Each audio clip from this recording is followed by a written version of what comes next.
I need some traction. Hey folks, Lloyd Lobo here, co-founder at Boast AI and Traction. Today's Traction webinar is brought to you by Boast AI Launch Academy in partnership with Growth Blazers. As you're joining, please introduce yourself to everyone. Click the everyone button. Tell us what company you're tuning in from and where you're tuning in from, what you're looking to get out of this session. I'm tuning in from Austin today.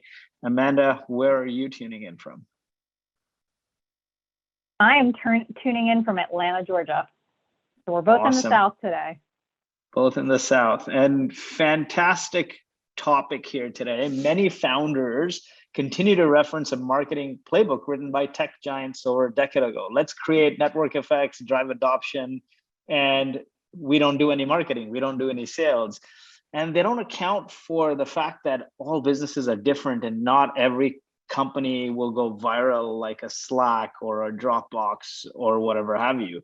And so investing in marketing doesn't really mean you got to hire a big team and spend lots of money. And there's no shame in investing in marketing. You know, I talk to a lot of startups and they say, hey, we got this growth with no marketing. All that just tells me is that you got lucky with a bunch of stuff. Marketing means like, what is the methodical way you get, keep, and grow customers and revenue?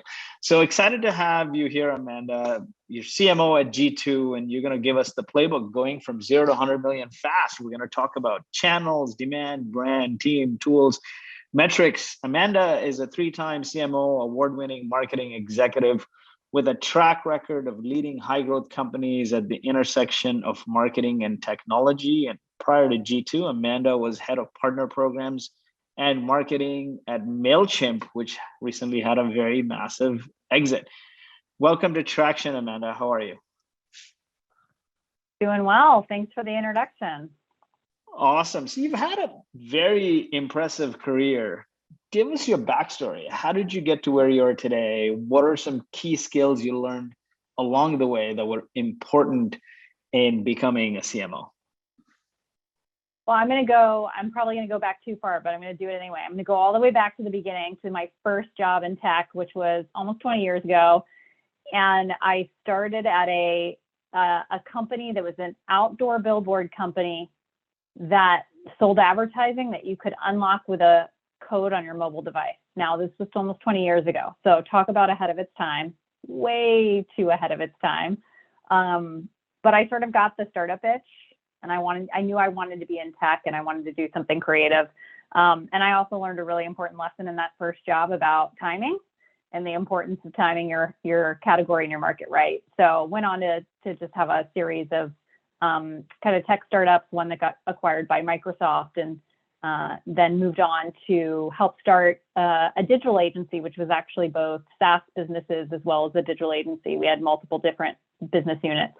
Joined about 30 million, took them to about 200, and we had a successful acquisition as well. And it just sort of continued on from there. So I got the startup itch pretty early, but I've also had a number of learnings along the way is what I'll say.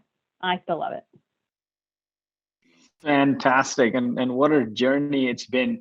Were you at MailChimp as during the acquisition around then, or you had already left for G2? I left shortly before. Yeah, I left shortly before. Still have a lot of friends there. So exciting times. What a ride, right? Working at MailChimp, which was predominantly bootstrapped, and you've worked at several funded companies, and now G2 is funded as well. I'm curious, are there any differences running marketing in a bootstrap company versus a funded company? Oh, yes.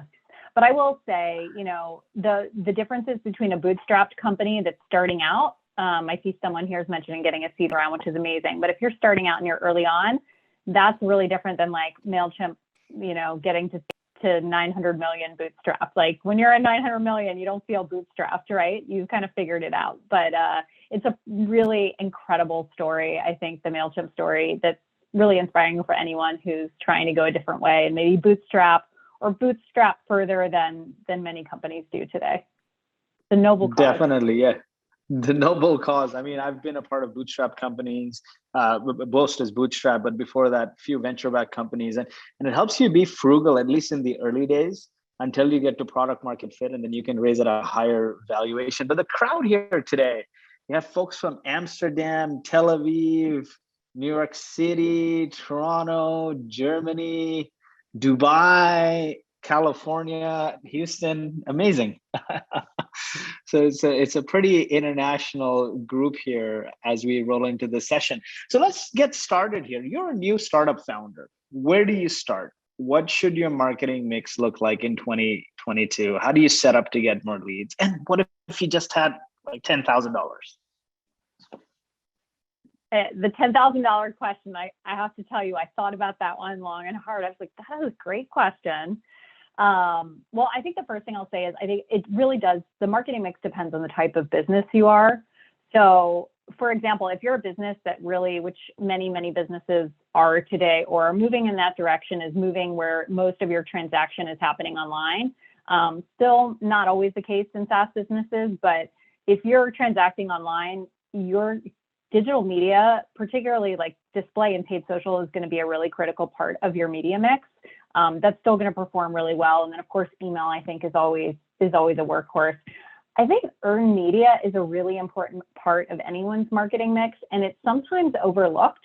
It's funny how we pay more attention to the things we pay for, but oftentimes things like social advocacy, word of mouth, certainly reviews and referrals, can actually drive a really meaningful percentage of your inbound leads, but it's harder to measure. And so ironically, we spend more time sometimes thinking about the things that we pay for because they are measurable, whereas these things that are, quote, free, they take our time and effort, but don't cost ad dollars, can really pay big dividends. It may just be harder to measure the immediate ROI of them. So as you look at startups, early stage startups, let's say at the seed stage and the Series A, what do you see as a very popular channel to acquire leads and customers use at the seed stage, say at a B2B SaaS company? And how does that change at Series A? Because sometimes what happens, it's really funny, is when my previous company, Speakeasy, was a B2B SaaS company. It was a calling app for salespeople. And we were investing in everything. We had like 10,000 users, and the company failed. I had Hiten Shah as an advisor. He comes in, he's like, show me your marketing plan. I show him this plan with like 100 different channels. He sinks in his chair, it goes red in the face, and he's like, tells me in front of the whole team, burn these slides, you're gonna fail. You're just spread too thin. And founders typically have this shiny object syndrome, right? Somebody will tell us one thing, oh, you're not investing in Insta or social or this or LinkedIn, and you go crazy. So how should founders think about it? Like when they start maybe seed stage and then post A, where are you seeing sort of the channel mix in terms of B2B SaaS? Well, I'll go back to your question about if you only had $10,000, because it's a great question. And it's actually one that I would advise all companies, especially startups, to think about. Treat every decision as like, if you had to spread yourself across $10,000, $100, how would you allocate it? Because when you don't have some sort of constraint, I mean, obviously we all have marketing budget constraints, but there's also your time. So put constraints on things and you'll find that prioritization and focus becomes much clearer. So I love the $10,000 question. I think if you were focused on, I would go back to where are we getting most of our business today? And the advantage in some cases of being smaller is that you're closer to it and you understand intuitively, oftentimes with data, but oftentimes intuitively where your business is coming from. So for example, if you're a startup and you're focusing on small business customers, which I think you said was some of the focus of your prior startup, I would think about $10,000, most of my business transacting online. How can I do iterative tests, little things here and there? Maybe I'll test paid social and I'll test different messaging in different channels, but I'm going to do micro tests because you can learn really fast instead of saying, I'm going to kind of throw 50% here and 50% there. Like try and do a test that's meaningful but quick, and then double down on what works, because eventually it should be like going to the casino. You figure out, hopefully a little bit more methodical than that, but you figure out a bet that really pays off, and then you continue to repeat that so your 10,000 becomes something that's sustainable over time. If you're selling to enterprise customers, that's not going to work. You're going to burn your digital ad dollars really quickly trying to sell to enterprise because it's never going to pay off that quickly.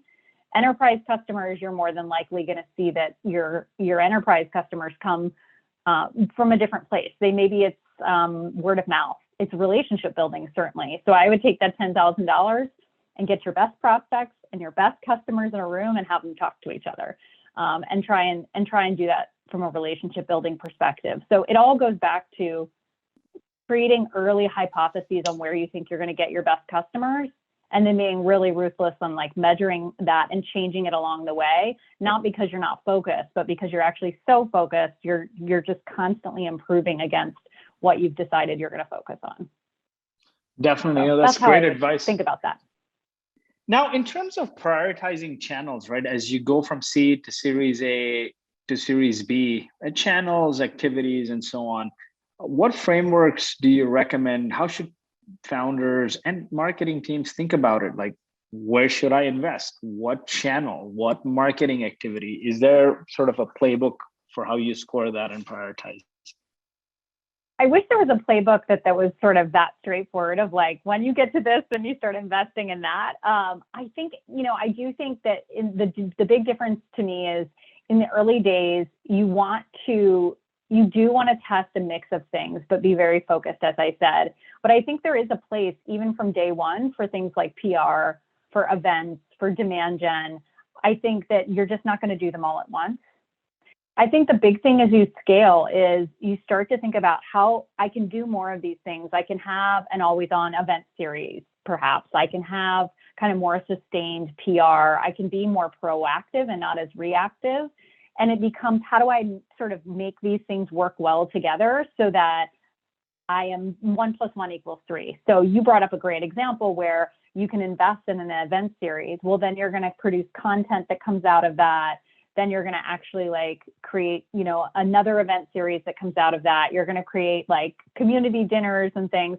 You can start to, as you scale, think about how do I kind of programatize more of what I'm doing, because you're able to do more of it and sort of commit, honestly. I think early on it's hard to commit because you're always just like, okay, let's get through this quarter. But as you scale, you can commit and invest in more of a calendar that kind of works together across those channels. Yeah, we've seen as well. I mean, like Boast was Bootstrap for a long time. We started doing these pizza nights. We're like, hey, our ICP is startup founders or CEOs of technology companies. We're failed founders. What do we need? We need tactical advice. At the time, people were just talking high level stuff. So we started doing this sort of founder confidential pizza nights that would happen every couple of weeks, and more people would show up. And then it evolved into a conference. And then the pandemic hit. We did a few conferences. The pandemic hit, and I got scared because I'm like, I'm not going to do a 2-day virtual summit. I don't have a big team for that. And what if it fails and audience fatigue? So we reached out to all the speakers and said, will you do 1-hour webinars? And everyone said yes. And that gave us content for a year, all the confirmed speakers. And that now turned into a podcast and everything else. So it was, like you said, nailing that one thing and then effectively scaling it. But let's touch on that $10,000 budget, right? You're starting out, you just have $10,000. What are some tools people should invest in when they're starting out? And what are some key skill sets they need on the team in the early days? Okay, I love this question. So you're saying like super early, what is the must have? So it's in your urgent, important quadrant if you use that framework for prioritization. You're the G2 AI right now. Yes, exactly. I got to go back to the grids. What am I going to put on there? And I would love to hear others' perspectives on this. I mean, from my perspective as a marketer, there are a couple like I can't live without. One is a CRM to the business. So whatever is going to be that sort of source of truth. I cannot say this enough. Like if you're in any type of customer relationship-based business, we almost all are, investing in a CRM, the processes to support it, and making that sort of like the precious thing that everybody in the company has to invest in. It is a core competitive advantage if you've got the right customer data in a central place that everybody uses and understands. It's huge. So the CRM would be my first one. I would say marketing, email, and automation, certainly as a startup, it's sort of once you're starting to build a customer base or a community, being able to kind of action on that with great tools, whether it's HubSpot, whatever you're using, Marketo, that's pretty critical. And then some basics like get analytics in place from day one. Google Analytics is a great place to start. And then a kind of shared repository for information across the company. So maybe not a marketer's toolkit, but just I know for me, a huge part of marketing is ensuring that the whole company is swimming in the same direction and championing the same story, materials, campaigns. And so having some sort of documentation system, whether it's a Jira, Compliments, Google, whatever you're using, that's pretty critical as well.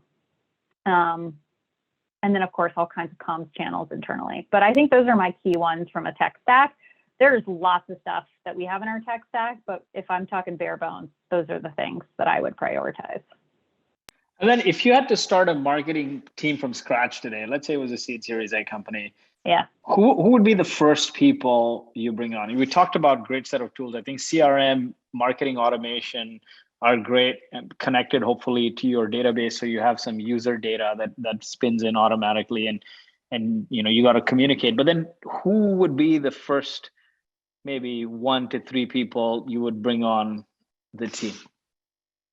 So first of all, the way that I would bring, it would depend on the business probably, but I would definitely bring in, you want marketing operations from the fairly early days. So someone's who's just gonna make all of their technology and tools work together, managing your email calendar, managing your tech stack, and hopefully working, if not managing the CRM, working really closely with the team that does, if that's on the sales side. So you want someone in marketing operations. Not everybody agrees with that. I think it's just super critical, especially if you have an eye for scale, which most startups want to scale. So having that person from the early days to make sure everything is working really well is super critical, and can help get everything out from a campaigns perspective. Your marketing leader in the early days, you want to hire someone who is an amazing generalist marketer. And this is where I see a lot of times people don't always sort of graduate the types of talent they hire within the different phases of their business. I hired someone, I will never forget her. She's one of the best marketers I have ever worked with. She was 1 year out of college. And I remember the CEO at the time saying, we are not hiring someone straight out of college.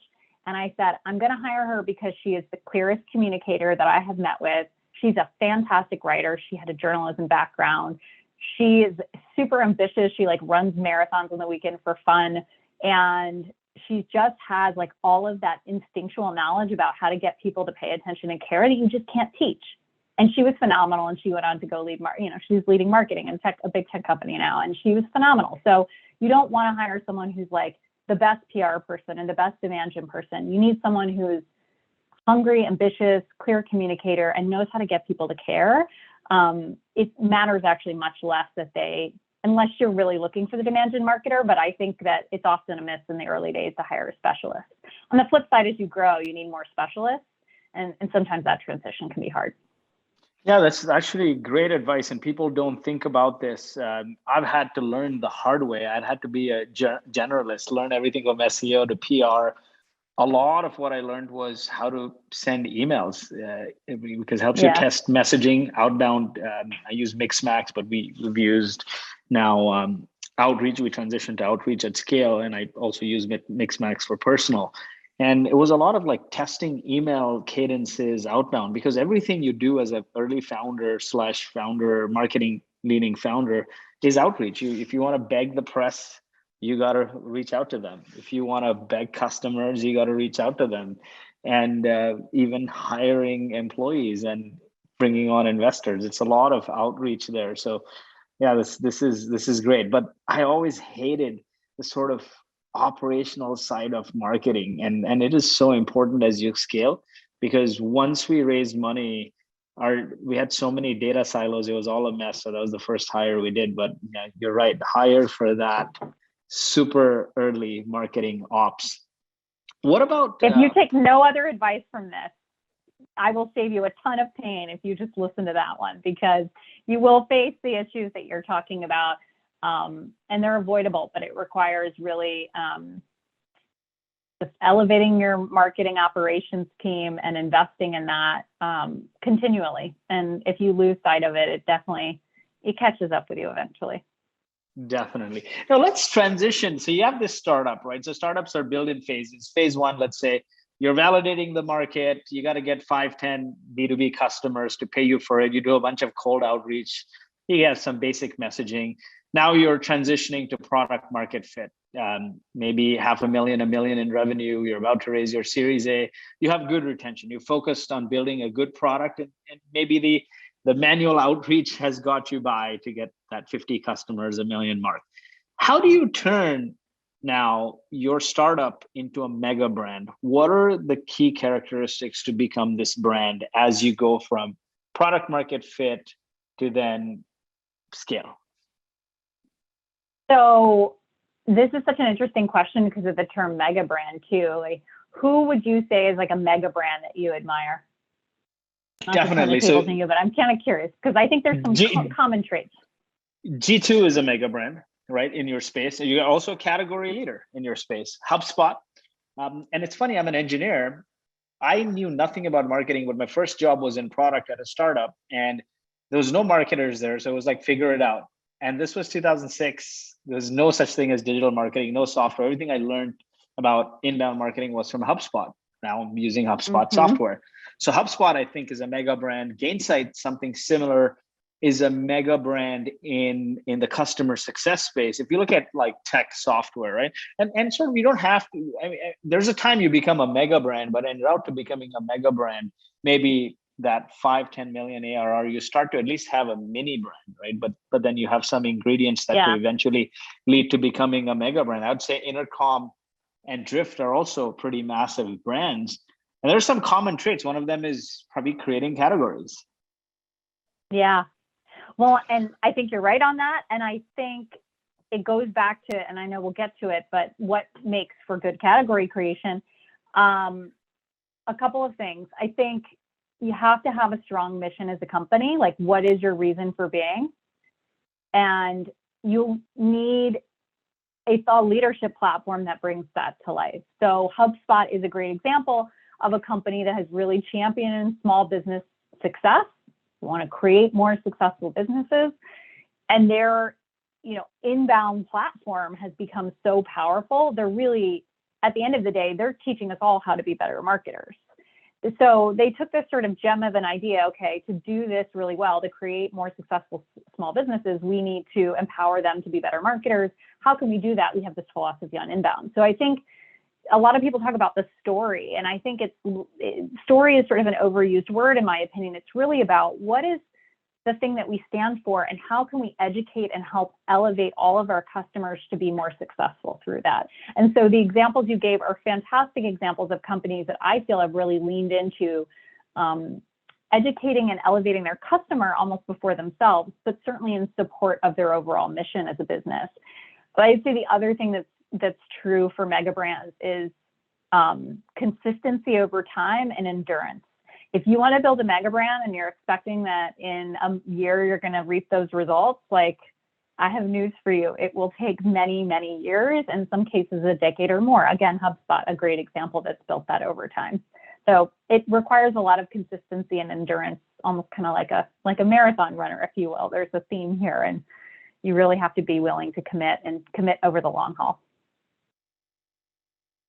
Definitely. I think success is little improvements done consistently over time, right? And you become big. And if you look at HubSpot, when they IPO'd, they were $1 billion market cap. They had 80% NRR.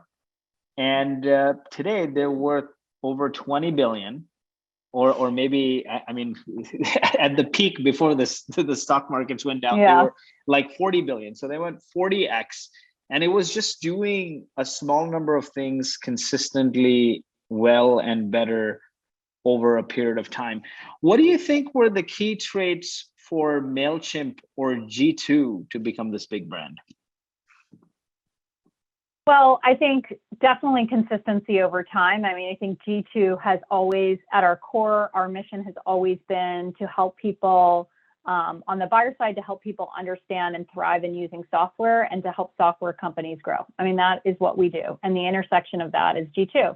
I think for MailChimp, very similarly, the mission of that business, and it's very true to the core values of MailChimp, is to enable small businesses to succeed. Now, HubSpot has moved even further up market. MailChimp doubled down on small business. And so I think you see that in everything from the product and how it's developed and who it's developed to serve, to the way that the marketing is run and the types of content that's created. So again, I think it kind of goes back to what are we trying to do? What's the mission of the business?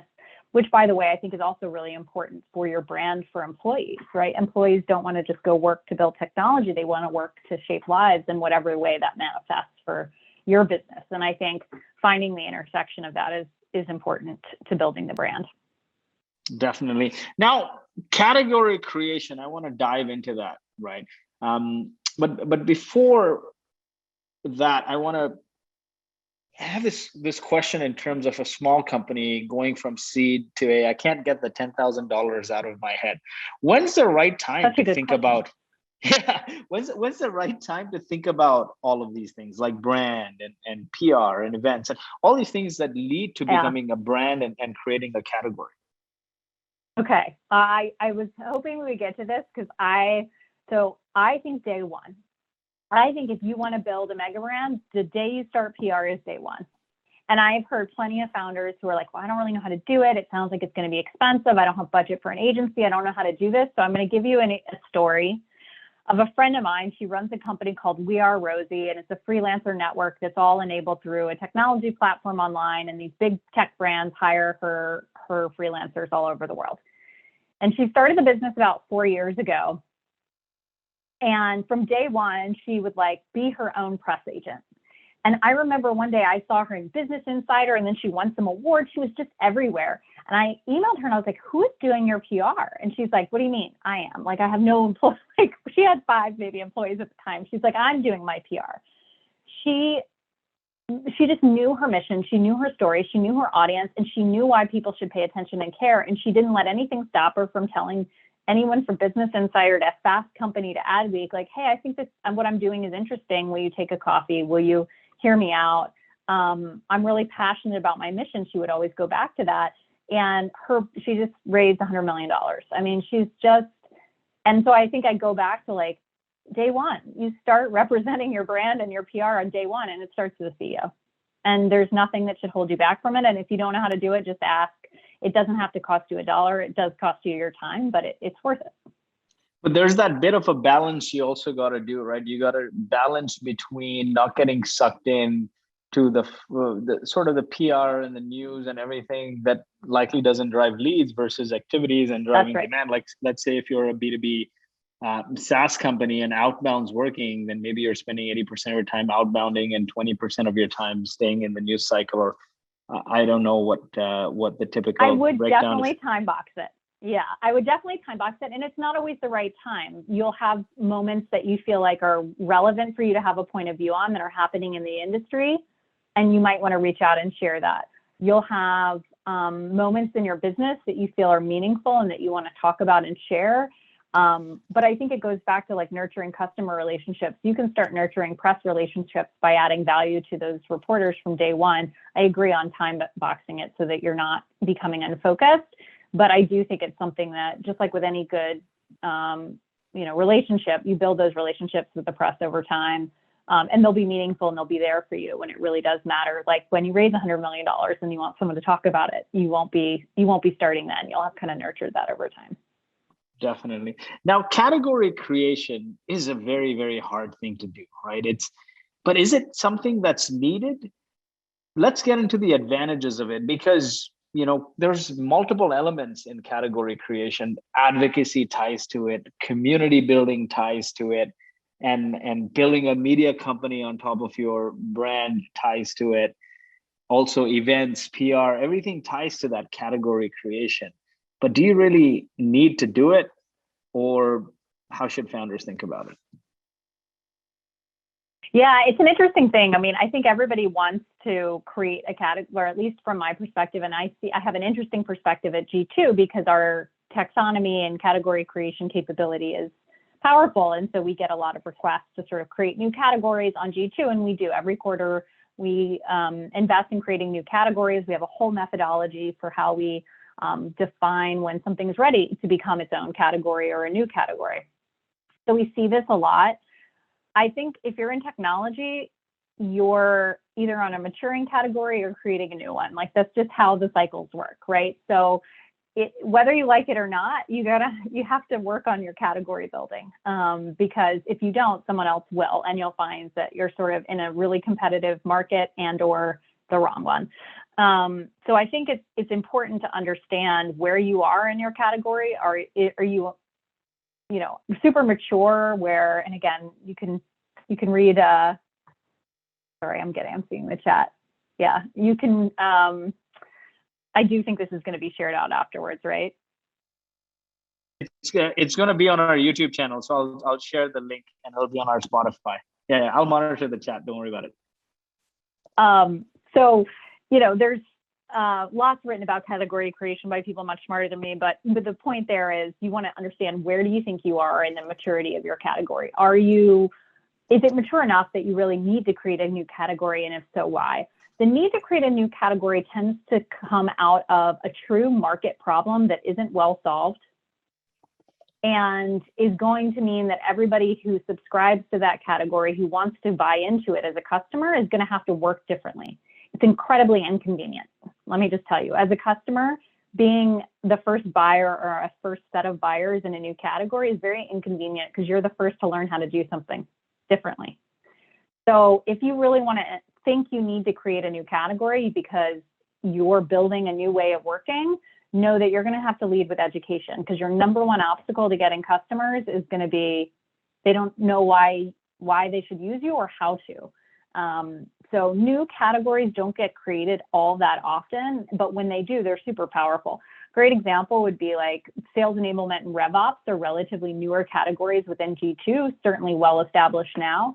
But it's just a great example where, a couple years ago, would we have known why we needed Gong or why we needed some of the technologies we're currently using for enabling sales and revenue teams?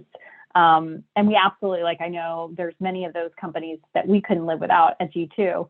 And I think it comes from a real market need, and then educating the market on why you should really think about doing working differently.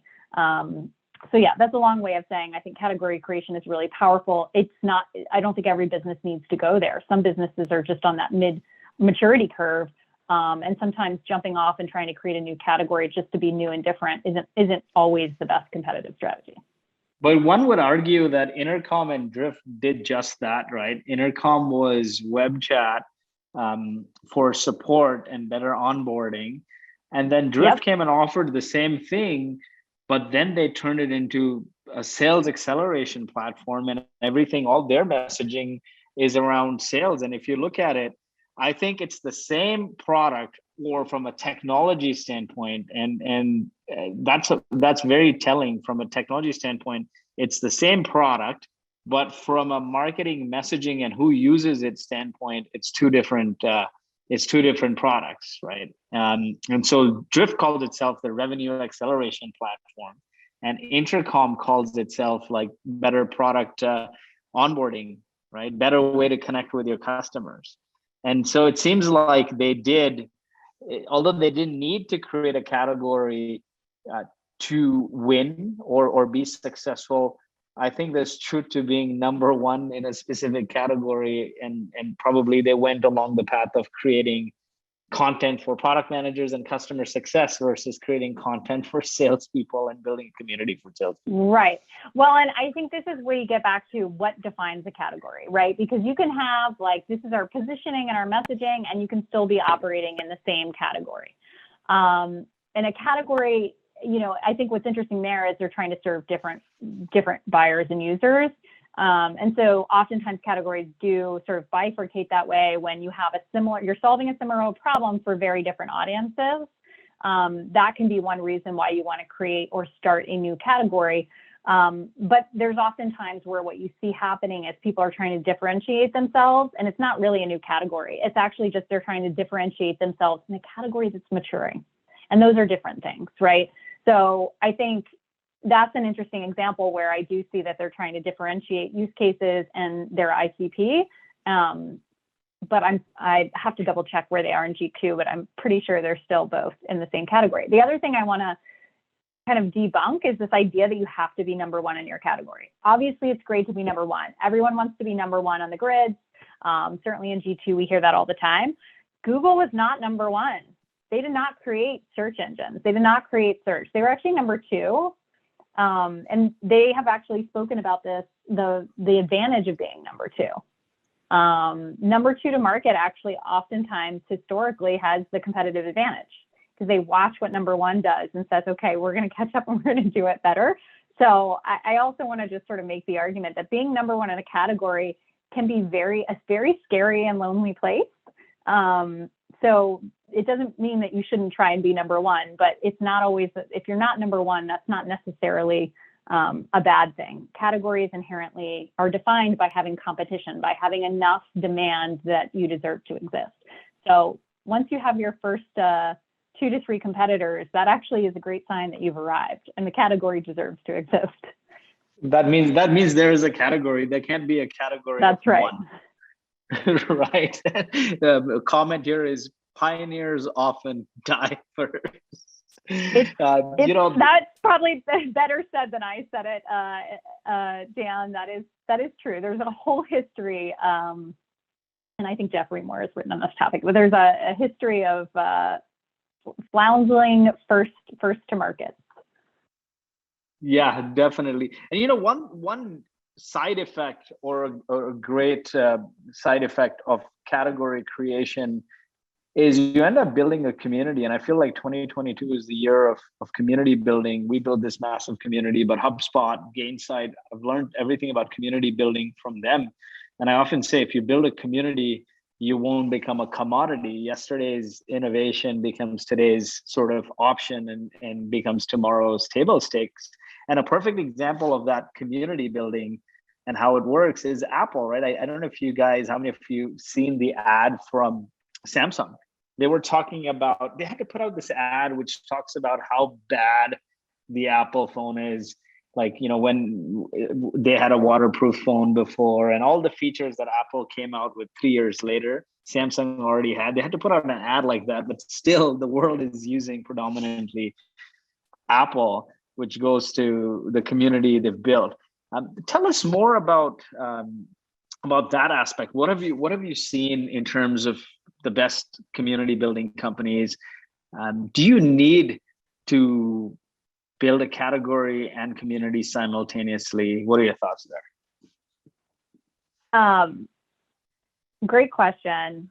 Community is definitely a topic I'm passionate about, especially because services marketplaces has been a part of my background. And in those businesses, you're inherently building a community of people online. And there's actually a lot that you can learn from those types of marketplace businesses. But I think the community question that you ask is a really good one. I think your question was, do you have to create a category and a community at the same time? I think the answer is no, but those two things go hand in hand. Because when you're building a category, if you do it well, you're going to be investing in education and thought leadership, and you're going to be training your future brand advocates and ambassadors. You're inherently going to be attracting early adopters who are more likely to champion you and advocate for you.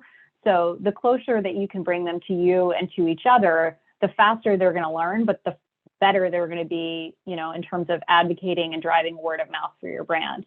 So do you have to do them together? Of course not, no. But I think doing them together, if you can start, even if it's small, like building a customer advisory board, hosting an event where you make some of your early community builders, your customer champions, feel like they're kind of part of the VIP club. Like, you can start small. I think sometimes community feels really big. It feels like inbound HubSpot big.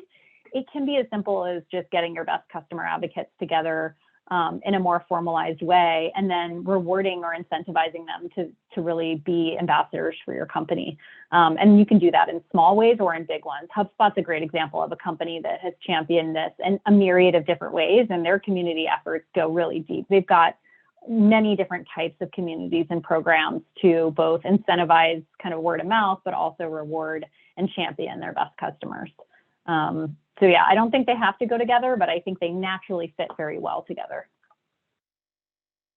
Fantastic. And folks, if you have any questions, drop them in the Q&A tab or drop them in the chat, and we will take that at the end, or as we go along, if it's relevant to the conversation we're having. So a few things then with category creation. What are the first initial steps to take?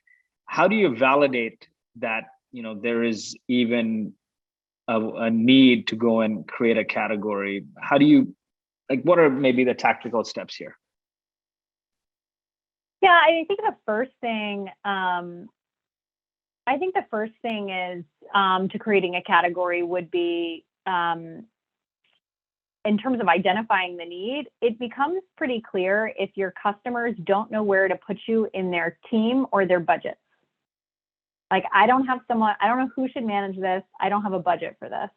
It's an oversimplification, but anybody who's like been there is like, oh yes, when they're like, I don't have a line item on the budget for this. And so it starts to necessitate a need to really help them understand where it fits within their organization and within their budgeting. I think the other thing is when you're truly doing something new and different that deserves, either because your product is radically approaching something in a radically different way, or you're serving a new customer that hasn't historically been served. So an example would be like, chat serving a support audience, not new anymore, that might be an example where you might need a new category. It might necessitate that because it's really truly doing something different for a different audience. So those are some of the telltale signs. I'm trying to think if I think the not knowing where to budget for it and who owns it is a great example where the customer's not going to define it for you. You're going to have to help them understand the need and figure out how it fits within their models. And categories can be a good way of helping kind of put a box and some definition around that. Definitely. Now, there's a few questions here that I want to take. One is like, can we get the playbook? Everyone wants like this silver bullet, the playbook for growing to 100 million. Maybe you can walk us through a few examples or in the format of companies you've been at, maybe MailChimp, G2, and others you've advised and worked at, is like, hey, what were the ingredients to get to 10 and then to 50 and then 100? Like, what did the marketing, what did the channels look like? What did the mix look like? Who are the key people? And like those transitions, maybe that would be helpful. Yeah, sure.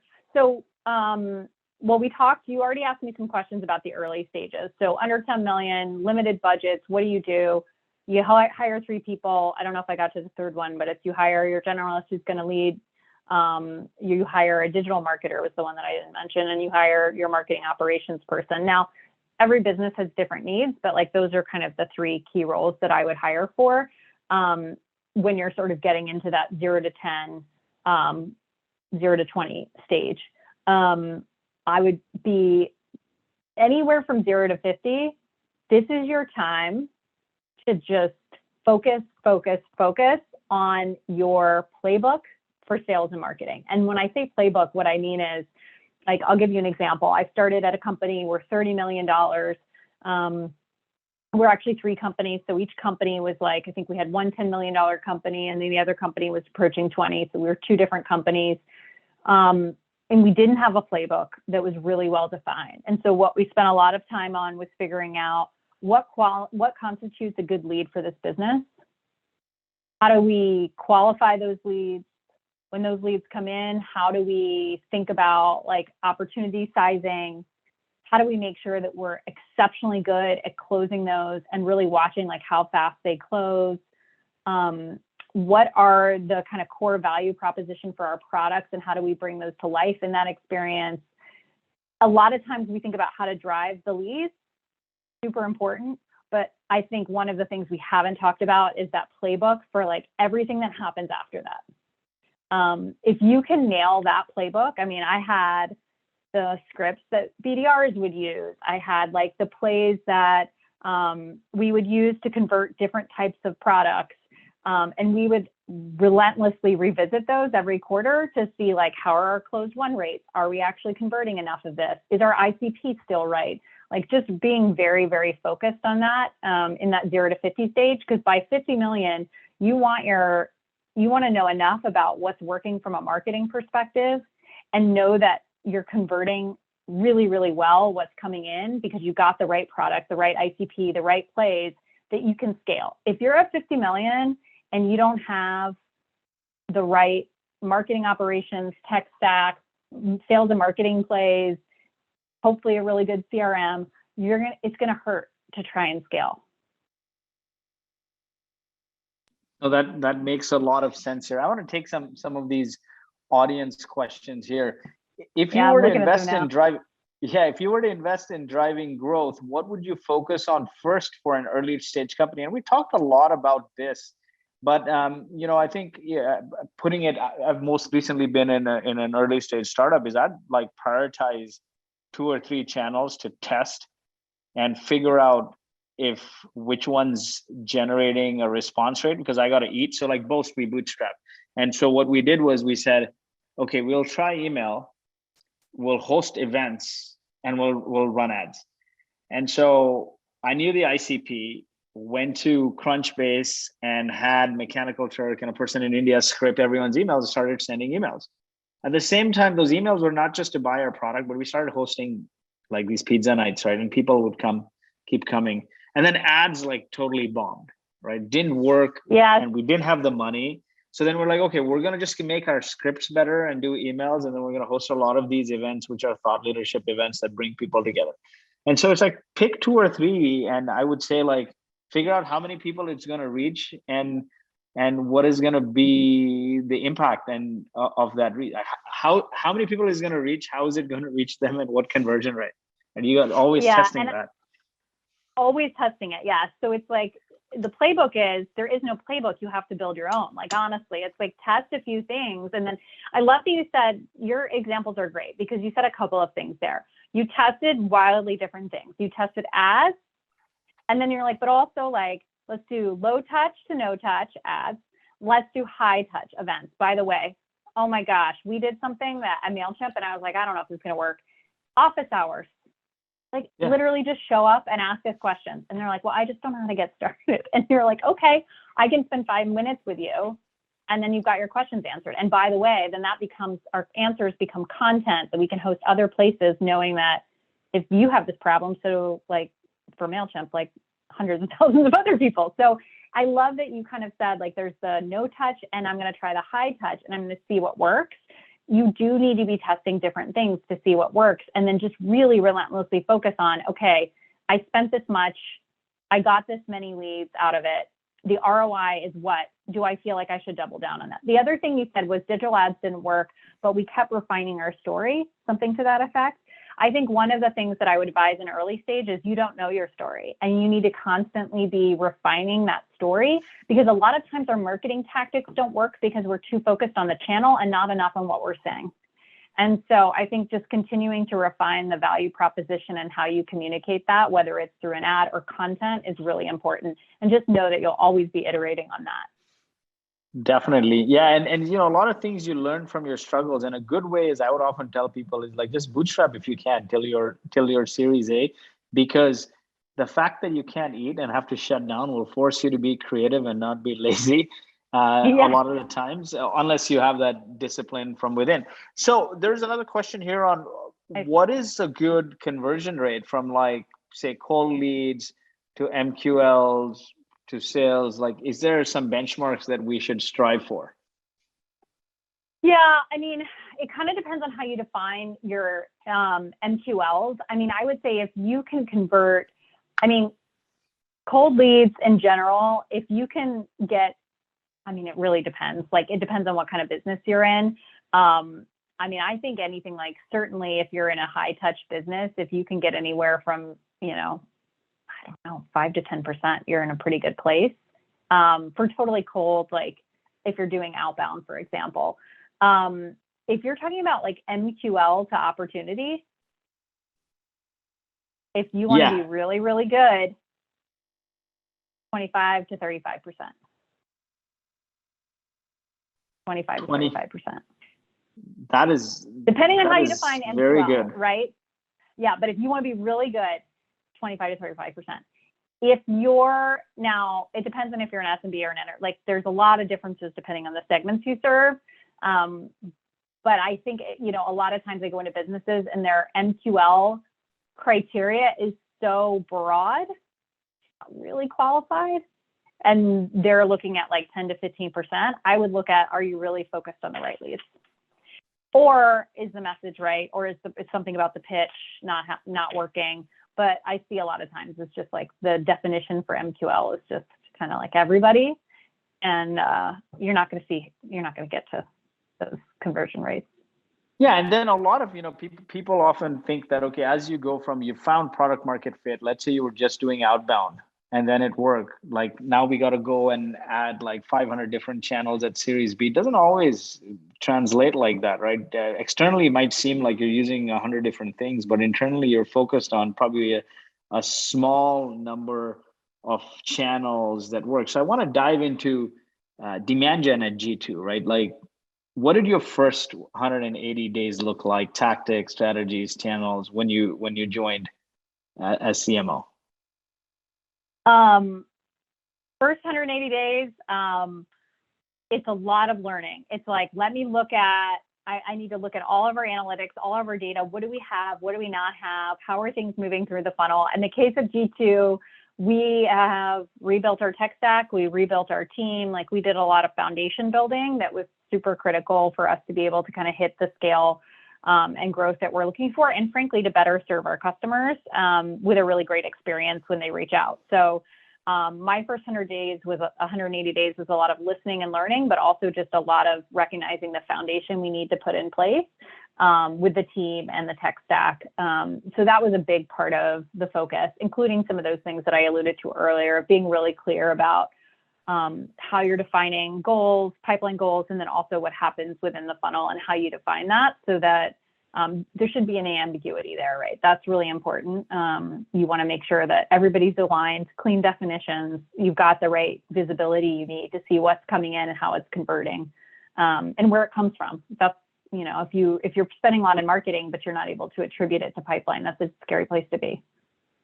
Definitely. Now, a lot of people, they hire marketers and they don't hold them accountable to like a lead commit. Is that a thing, or should they be? Or maybe just me as an engineering founder? Okay. I love this question. I believe marketing should always be held to some sort of revenue metric.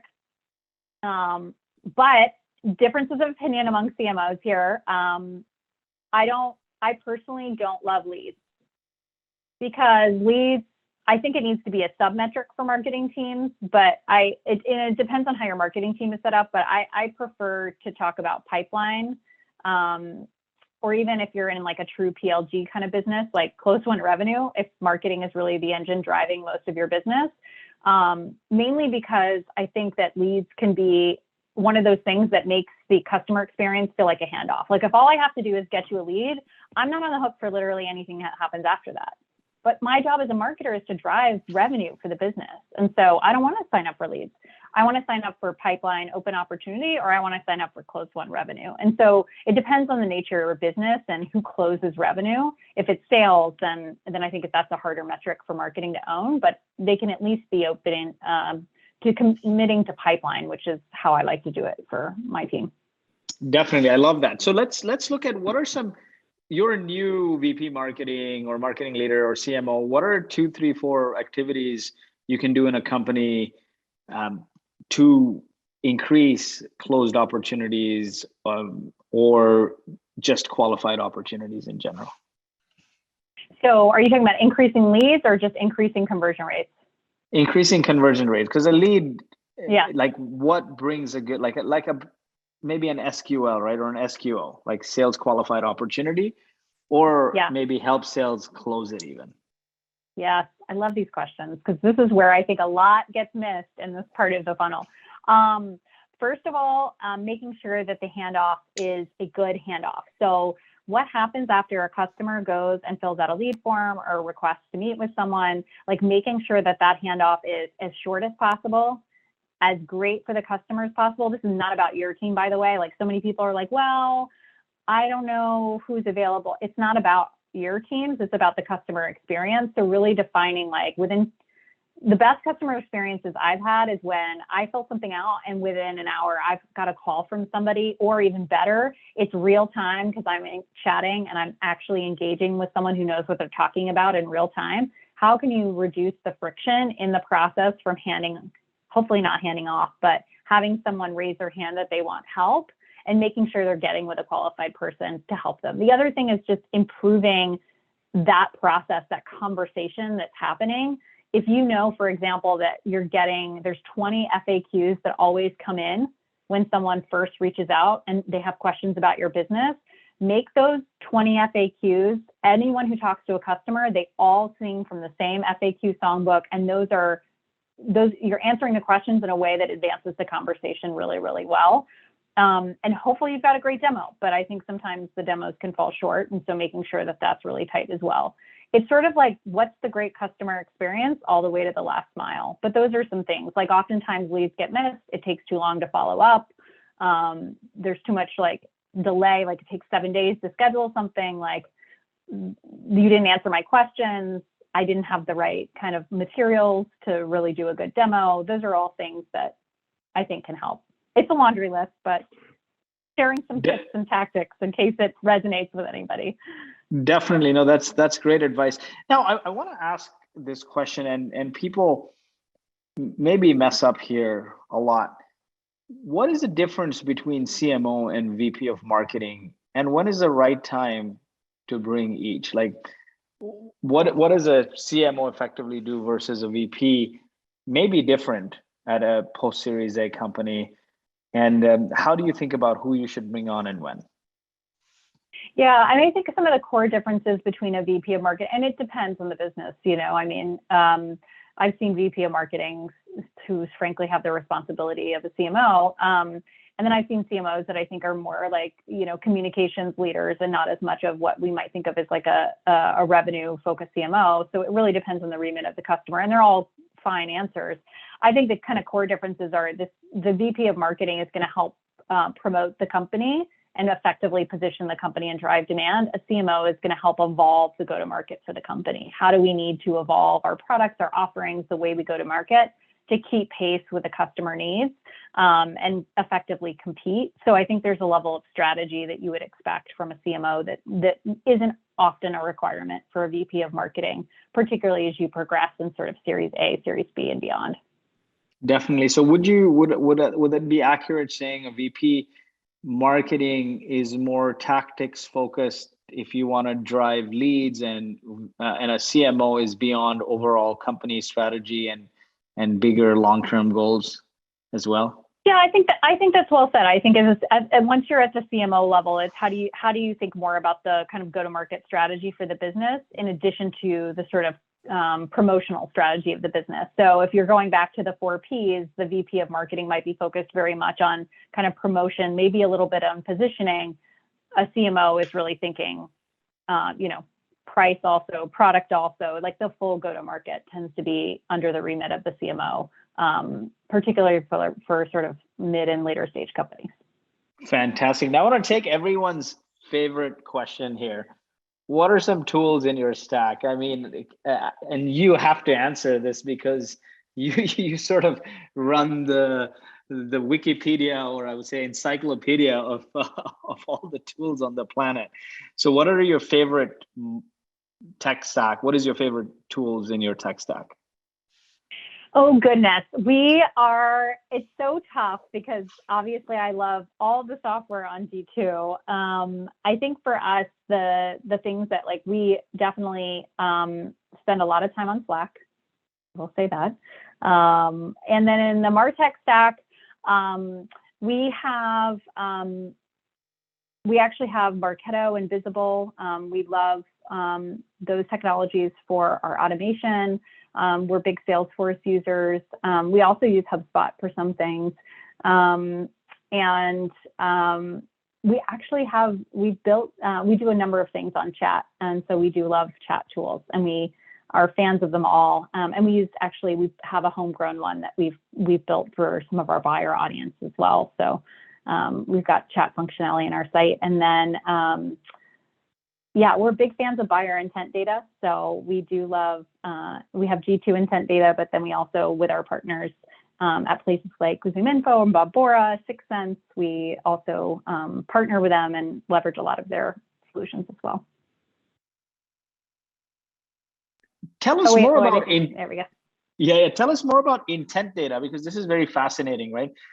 What does that cover? Like, how can you buy data on people that specifically are in market to buy a product or service such as the one you're selling?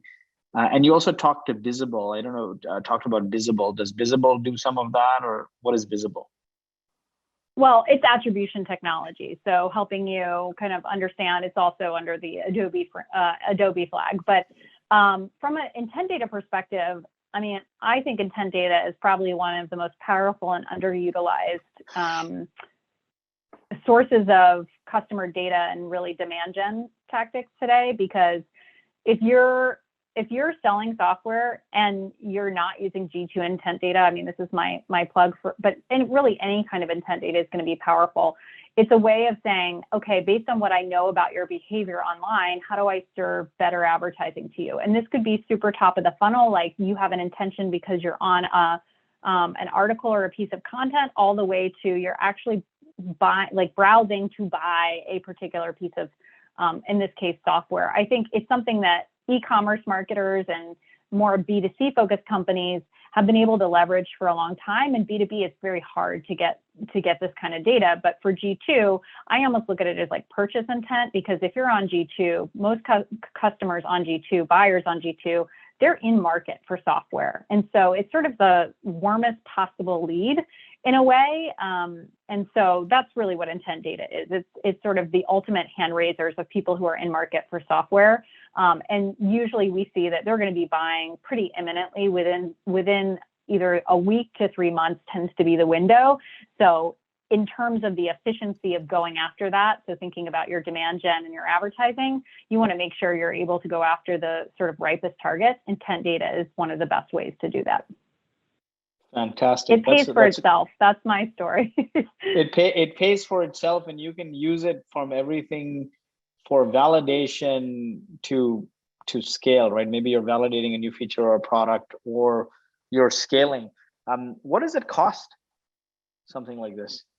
Yeah, I mean, it depends on how, so the way that we price it is it depends on how many signals you want to get. So you can buy for just the people looking at your product on G2, you can buy for your category, you can buy across your competitors. So it would depend on how much data that you want, but think about it in the way that you would think about, like if you're going to be paying for advertising, you're paying for people reached. Similarly, you're going to pay for how many people you want to kind of have intent data on. You can plug that directly into your LinkedIn campaigns and then actually go to market through a LinkedIn ad campaign directly against the audience that you buy from G2. So it's super easy to put it into action. And the conversion rates, as you can imagine, are phenomenal because these are, customers, companies that are clearly raising their hands and in market to buy. It's also great for sales teams. You can actually drip it right into Slack so that your sales teams get notifications when people are on your page, so that you can reach out to them. So lots of different ways you can utilize it. Fantastic. And do you get emails as well, or what is it that you end up getting? In terms of like the deliverable? Yeah. Yeah, so you can adjust it a number of different ways. So you can get it in Slack, as I said, which sales teams tend to like in Slack. We have a number of integrations. So we integrate with 7 account-based marketing platforms. So you can also just get it directly in, if you're using 6sense, if you're using demand-based, like you can actually get it directly piped in there so that you can run your campaigns, continue to run them in the place that you're already running them. Or you can just be really scrappy and just like download the data and use it that way. Definitely. No, this is great. And one piece of unconventional advice that founders or marketers ignore, like marketing advice, but shouldn't. Oh, I thought you were going to give me advice. I was like, this is great. I never get advice when I go to unconventional advice. Oh, well, I had a mentor of mine, amazing CEO, one of the best leaders I've had the privilege of working with early in my career. tell me some advice that has always stuck with me, and that I see a lot of CEOs miss, which is to celebrate the wins. And it seems like such a little thing. And I was like, kind of like, well, of course I celebrate the wins. And he's like, no, stop and celebrate the wins, because what we're doing in building the company is a sprint, right? Like, you feel like you're always sprinting, but if you don't stop and celebrate the wins, your team's going to get exhausted, right? And so you need to take the moments when you win, small, big, whatever, and really pause to celebrate them. I was not always good at that in my career. I was always sprinting, right? Trying to build a company, you're always, I think, feeling that way. Stop and celebrate the wins. Your team needs it. Even if you feel like you don't, you need it. So that's my perhaps unconventional advice. Life and business is a marathon, not a sprint. And if you keep sprinting without stopping, That's right. You will burn out. Any books you recommend on marketing? Maybe something that's latest or something that's foundational that you've loved.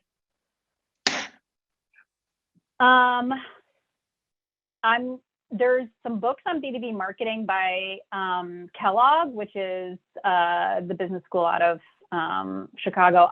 They're really good. They're on B2B marketing. That's sort of my unconventional recommendation. If you really if they have literal playbooks for B2B marketing, they're fantastic.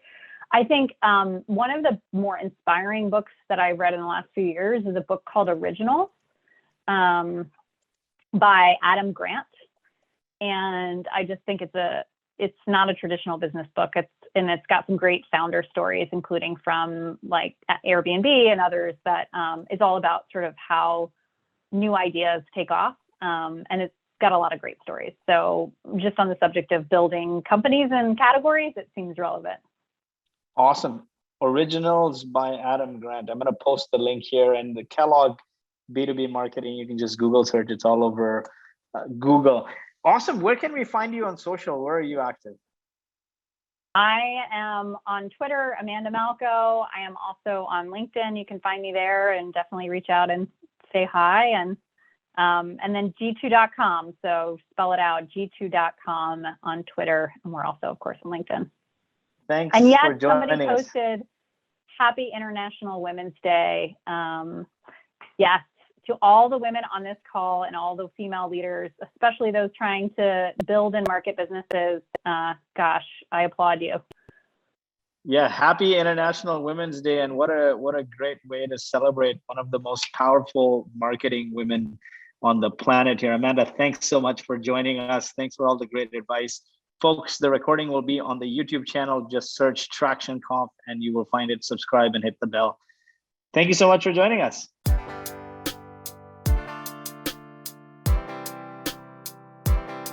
I need some traction.